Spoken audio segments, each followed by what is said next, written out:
So I have been saying for a while now that the biggest AI video skill that you should level up on is actually traditional editing. And something we've kind of skirted around on is the question of what would a native AI video editor look like? Well, today we've got our first look at one, and it's free and open source. LTX just dropped LTX Desktop, a full local nonlinear editor powered by LTX 2.3, and more if you want. So today we're going to go through the whole thing, how to install it, what it can do, what it can't do, and why it's a big deal. On that note, sharpen your razors and sweep the floor. Kicking off with a quick speed run on the model side, as LTX 2.3 was also released alongside LTX Desktop, and this is a pretty solid update. For one, they rebuilt the VAE, that's the part of the architecture that handles the actual image quality, so sharper details, better textures, cleaner edges. Image to video also got a number of fixes. They reworked the training data on that, so you should be getting better movement and motion now and less chance of things just kind of going static or inert. We also got native portrait video, so 1080 by 1920, trained on vertical data, not cropped from landscape. And overall audio quality improvements. They cleaned up the training set for silence gaps and noise artifacts.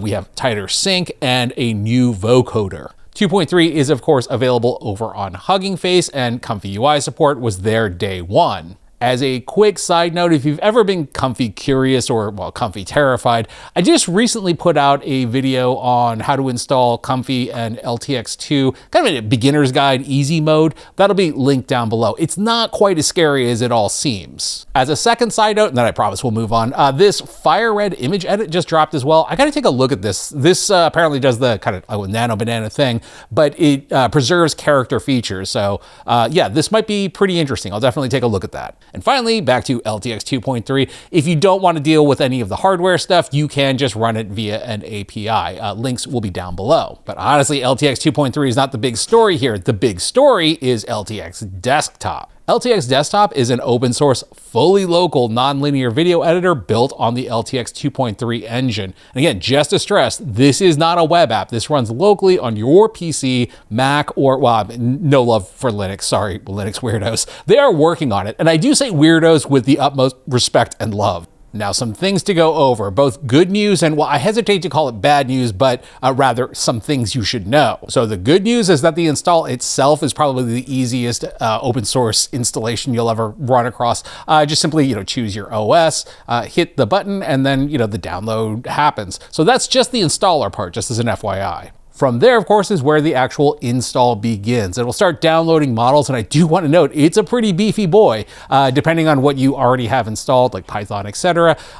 It could get as high as 150 gigs. Mine was about 70 gigs. So just as an FYI, maybe it's time to finally clean out that download folder. I mean, we all need to do that. One thing I do want to note, at least on the PC side, is that some folks, including myself actually, had an issue with the installer, namely in that it kept failing out. The solution is just right-click on it and then run it as administrator, and that seems to take care of everything. So once you do that, then go grab a cup of coffee, or 3, depending on your internet speed. Now, once everything's up, you can save some space. For example, with the text encoder being the thing that, at baseline translates your prompt into something that the video model can understand. You have two choices here, either LTX API, which we're going to talk about in 1 second, or the local encoder. Now, if you choose to go with the local encoder, that's going to cost you another 25 gigs in space. But, at the same time, you truly have a local model. That said, I chose not to and just went with the LTX API. For that, all you have to do is come over to this tab with the API keys. I already have one configured, but you'll just grab an API key, name it, create it, don't share that number with anyone else. Paste it in here, hit save key, and now essentially your text encoder is running through the LTX API.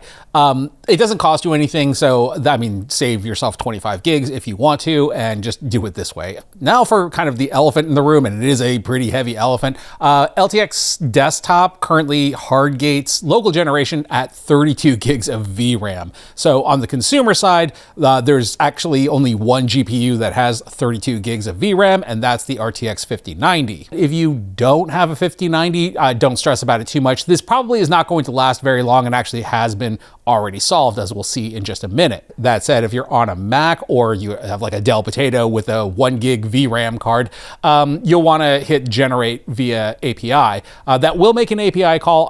I will have to say that will cost you money, but yeah, LTX 2.3 is a pretty cheap model. That said, the point of all of this is to keep things local. I will say the whole 32 gigs of VRAM thing is a bit of an odd one, given that you can absolutely run LTX 2.3 on like Comfy with a much less powerful card. But again, we'll address this. On the Mac side, unfortunately, you are still stuck with the API, although LTX did indicate they are working on this, which would, if they can crack that, that's a pretty big deal. And just circling back to that VRAM hard gate, again, the benefit here is that it's open source, so you can just get into the source code and remove that gate, as a friend of the channel, Rupert Ernesto, has already done, essentially utilizing Cursor, and now has it up and running on his 24 gig card. All that said, I don't think the hardware thing is going to be an issue for too long. So in the meantime, let's go see why I think this is a big deal. So once you've got everything up and running, I'll note there is a playground here where you can just generate freely, but obviously, you'll want to create a project. So let's go take a look in the YouTube one here that I just kind of created.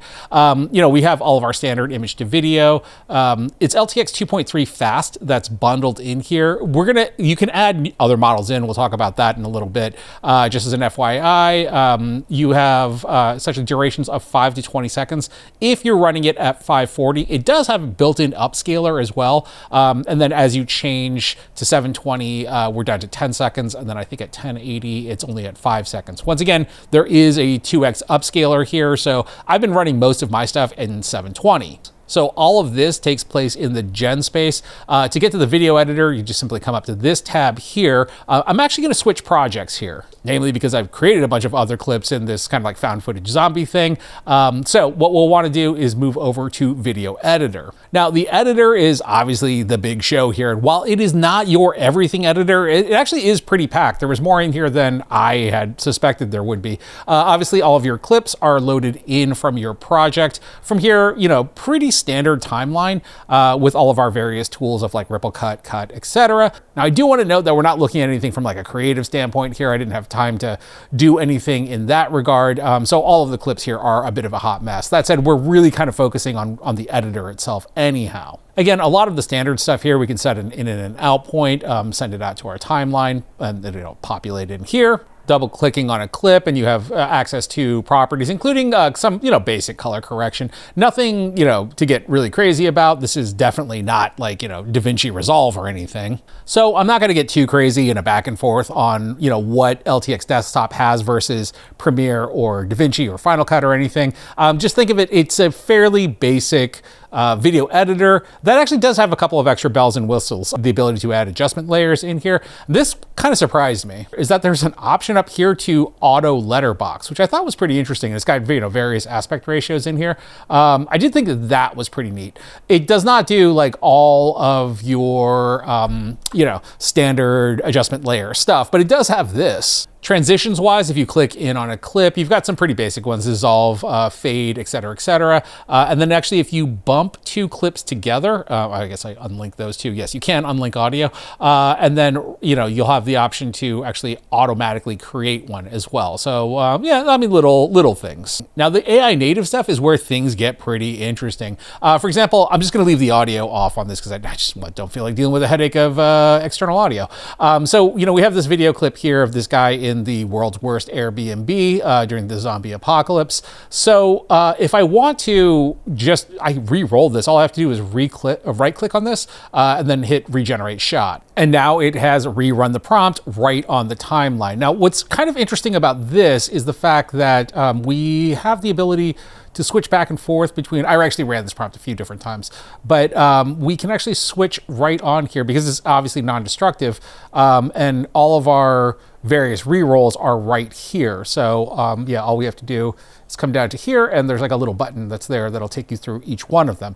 Where that might get pretty powerful, And again, I do want to note this is not going to be great, but we can issue a cut between, like, say, 2 of them, and then switch to one version of that prompt, and then come back over for the second part and maybe click onto another one. And so now we've taken, essentially one prompt, 2 different, runs of one prompt, and combined them together. So yeah, that is something that, that can be pretty handy. Again, not the greatest example here, but one that I think showcases, what you can do with this. We can also take a still image, bring it into the timeline, and then if we right click on it, you can actually go right to image to video from here. So if we give that a prompt, you also have your options for, camera motion control and all of your other various settings here as well. I've already generated this one. So obviously we can see here, we have our first frame image to video generated right in our editor. I do want to note as well, like, you don't have to use LTX to generate everything. Like, you can import in, like, here's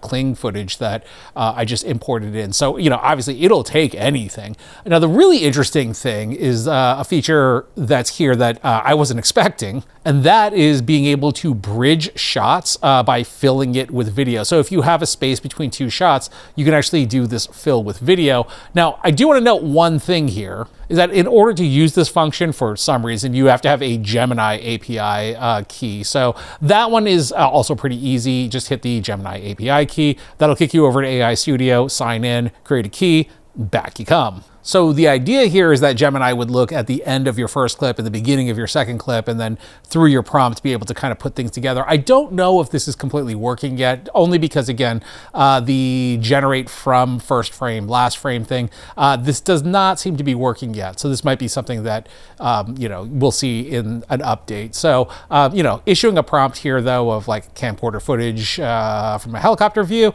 let's see what we get. So after a few minutes, we have our shot generated. It's not great, but it does work. I mean, it kind of got what we were talking about, sort of. It added in another helicopter, and then we move into our next shot. I think that this is a feature that will probably get a lot more powerful once it does have the ability to, look at your previous shot and your next shot and generate something that actually, bridges the 2 of them. I should note that the retake feature is available here as well. Like, I didn't love this shot. It just kind of looks like a college lacrosse team hanging out in some sewers.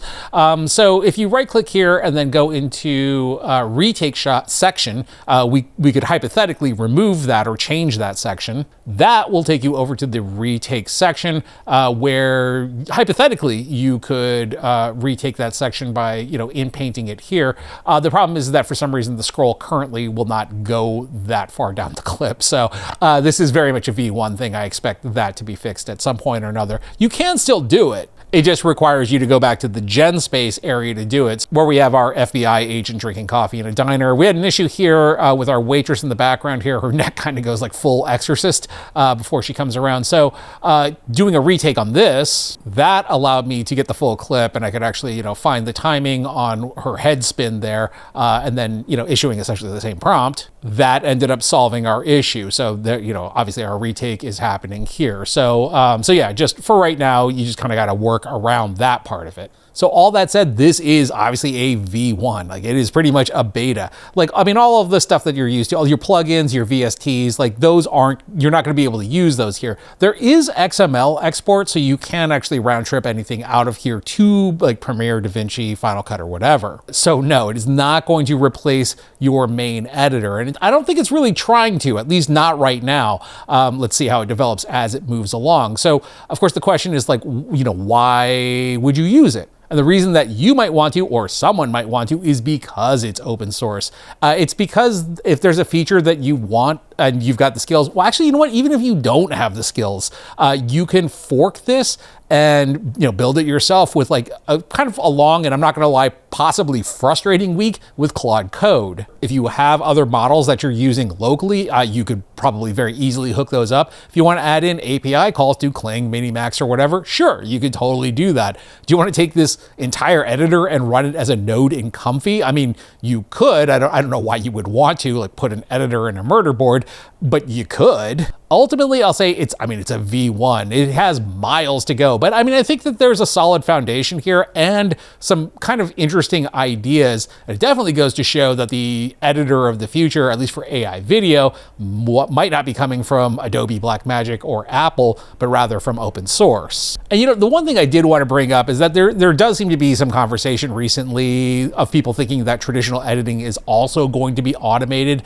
I don't think that will be the case, at least for a while. We have definitely seen some very cool stuff with multi-shot editing and prompts via like Kling and CDNS 2.0, and we're going to see more of that as time goes on. But the problem with those multi-shots and then having like an agent stuff them together is that while the individual shots can be good with pace and rhythm, it also does so within the context of 5 to 15 seconds. So when you start plugging multiple generations together, well, it gets pretty choppy. So LTX Desktop, or just like the idea of AI native nonlinear editors, is something that's pretty exciting to me. I think that we are looking at the beginning of a new category here, and I'm really looking forward to seeing more tools like these and LTX Desktop, jumping up a version number in the next few months. So that's it for today. I'm gonna go circle around and see what's going on. Like, did you see this crazy thing where they cloned a fly's brain and now it's like running around as like mecha fly in a virtual sandbox? Wild times. I am gonna go prompt for a fly swatter. As always, I thank you for watching. My name is Tim.